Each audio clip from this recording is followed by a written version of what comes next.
তা'মুরুনা বিল মারুফ। এক নম্বর কাজ হলো সৎ কাজের আদেশ করা। সৎ কাজের আদেশ করবে। এই সৎ কাজের আদেশ, সৎ কাজের তালিকা অনেক লম্বা। নামাজ আদায় করা সৎ কাজ। আমি নিজে নামাজ আদায় করলাম, আমার সন্তান নামাজ আদায় করছে না, তাদেরকে সৎ কাজের আদেশ করা। আমি নামাজ আদায় করলাম, পরিবারে আমার স্ত্রী অথবা অন্যান্য সদস্যগুলো বেনামাজি, তাদেরকে নামাজের আদেশ করা। আমি নামাজ আদায় করলাম, আমার প্রতিবেশী সমাজের অনেক মানুষ নামাজ আদায় করলো না, তাদেরকে নামাজের আদেশ করা সৎ কাজের আদেশ। তা'মুরুনা বিল মারুফের অন্তর্ভুক্ত। নামাজ অনেক গুরুত্বপূর্ণ। আমরা সকলেই জানি যে ঈমানের পরে নামাজের গুরুত্ব কত বেশি। লম্বা আলোচনা এদিকে করব না, সহজেই নামাজের গুরুত্ব বোঝানোর জন্য বলি যে আমরা মানুষ, আল্লাহ আমাদের অনেক অঙ্গ দিয়েছেন। হাত আছে, পা আছে, চোখ আছে, বিভিন্ন অঙ্গ আছে। এই পৃথিবীতে অনেক মানুষ এমন আছে যার একটা হাত নাই কিন্তু জীবিত। এই পৃথিবীতে অনেক মানুষ এমন আছে যার দুই হাত নাই তাও জীবিত। এই পৃথিবীতে মানুষ এমন আছে দুই হাত, দুই পা, চারটা অঙ্গই নাই, তারপরেও সে জীবিত। বিশ্বনবী মুহাম্মদ সাল্লাল্লাহু আলাইহি ওয়াসাল্লাম নামাজের গুরুত্ব বোঝাতে গিয়ে বলেন, লা ঈমানা লিমান লা আমানাতা লা। যার আমানত নাই, আমানতদারি নাই, তার ঈমান নাই। ওয়ালা সালাতা লিমান লা ওযু আলা। যার ওযু নাই, তার নামাজ আদায় হয় না। ইন্নামা মাওযাউস সালাতি মিনাদ দ্বীন কামাওযাইর রাসি মিনাল জাসাদ। কেউ যদি দ্বীনের উপরে ইস্তেকামত থাকতে চায়, ইসলামের উপরে থাকতে চায়, তার জন্য নামাজটা এত গুরুত্বপূর্ণ যে একজন মানুষ মানুষ হয়ে দুনিয়াতে জীবিত থাকবে, দুনিয়ার হায়াতে জীবিত থাকবে, দেশে জীবিত, তার জন্য মাথা যেমন গুরুত্বপূর্ণ। তো দুই হাত না থাকলেও জীবিত থাকা যায়, দুই পা না থাকলেও জীবিত থাকা যায়। বলুন তো দেখি, একজন ব্যক্তির হাত পা সব আছে কিন্তু গলার থেকে মাথা নাই, সে কি মানুষ নাকি সে লাশ?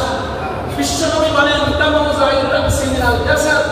একজন মানুষ জীবিত থাকার জন্য মাথা যেমন গুরুত্বপূর্ণ, ইসলামের উপরে থাকার জন্য নামাজ তেমন গুরুত্বপূর্ণ। এই নামাজের গুরুত্ব বোঝানোর জন্য এর থেকে বেশি লম্বা আলোচনা করব না। আয়াতের ব্যাখ্যা অনেক লম্বা, সময় অনেক কম। তো নামাজ আমি আদায় করব। আমি নামাজ আদায় করার জন্য আমার সন্তান, আমার স্ত্রী, আমার ভাই ব্রাদার, প্রতিবেশী, তাদেরকে আদেশ করব। আমি একা নামাজ আদায় করে কতটুকু সওয়াব পাব? আমি মাগরিবের 3 রাকাত ফরজ নামাজ আদায় করলাম, শুধু এক ওয়াক্ত ফরজ আদায়েরই সওয়াব পাব। কিন্তু আমি যদি আরো 5 জনকে নামাজের দাওয়াত দিই, আমি 10 জনকে নামাজের দাওয়াত দিয়ে আসলাম, তারা 10 জন আমার সাথে এসে মাগরিবের সালাত আদায় করে।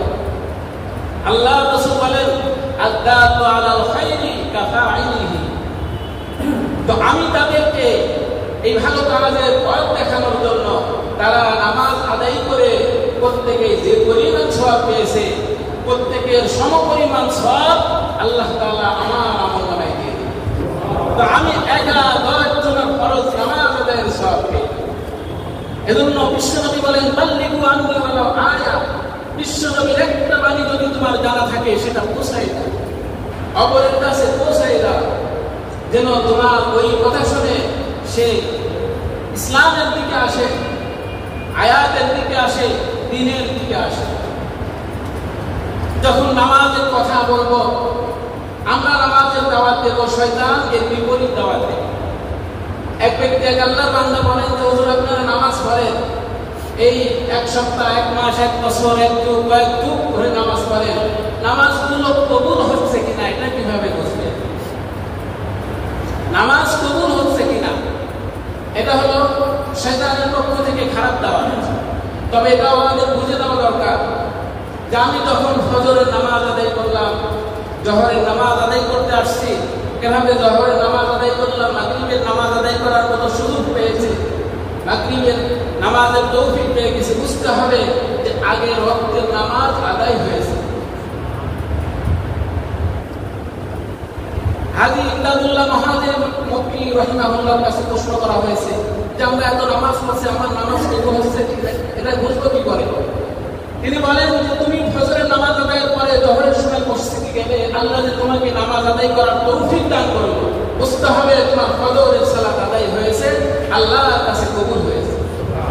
এটাকে মাওলানা রুমি রহমাতুল্লাহি আলাইহি আরো সুন্দরভাবে উদাহরণ দিয়ে বোঝান। আল্লামা তকি উসমানী হাফিজাহুল্লাহ তার কিতাবে সুন্দরভাবে দৃষ্টান্ত দিয়ে আরো সুন্দরভাবে ব্যাখ্যার সাথে উল্লেখ করেছেন যে মাওলানা রুমি রহমাতুল্লাহি আলাইহি বলেন যে একজন ব্যক্তি যদি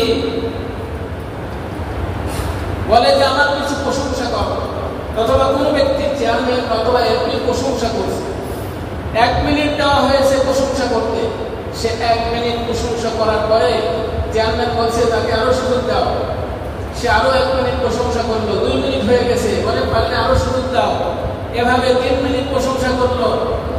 চেয়ারম্যান সাহেব থামাতে নিষেধ করে।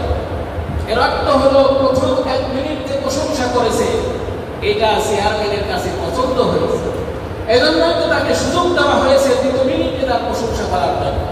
2 মিনিট সে আবার প্রশংসা করলো, এটাও নিষেধ করা হচ্ছে না। বুঝতে হবে যে এটাও তার কাছে অনেক পছন্দ হয়েছে। তো আল্লাহ তাআলার কাছে আমরা যখন ফজরের সালাতের জন্য তার সামনে দাঁড়াই, নামাজের প্রথম তো আমরা তাকবীরে তাহরিমা বলেই তো আল্লাহর প্রশংসা শুরু করি, আলহামদুলিল্লাহি রাব্বিল আলামিন। এই আল্লাহর প্রশংসা শুরুতে এভাবে নামাজ আদায় করি, শেষ পর্যন্ত আল্লাহর নামে নামাজ শেষ করি। আল্লাহ খুশি হন, আল্লাহ বলেন যে তার সুযোগ দিয়ে দাও, তার এই নামাজ আমি কবুল করেছি, জোহরের নামাজের সুযোগ হয়ে যায়।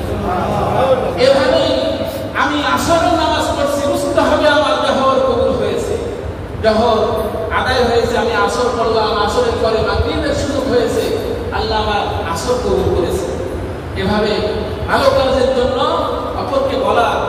বিশ্বনবী বলেন যে ভালো কাজে বলবে হিকমতের সাথে। আল্লাহ তাআলা নবীকে শিখিয়ে দিয়েছেন উদউ ইলা সাবিলি রাব্বিক। আল্লাহ তাআলা নবীকে বলেন হে নবী, আপনি মানুষকে আপনার রবের রাস্তার দিকে ডাকবেন বিল হিকমা, কৌশলে, বিভিন্ন যুক্তি দিয়ে, আল মাউইযা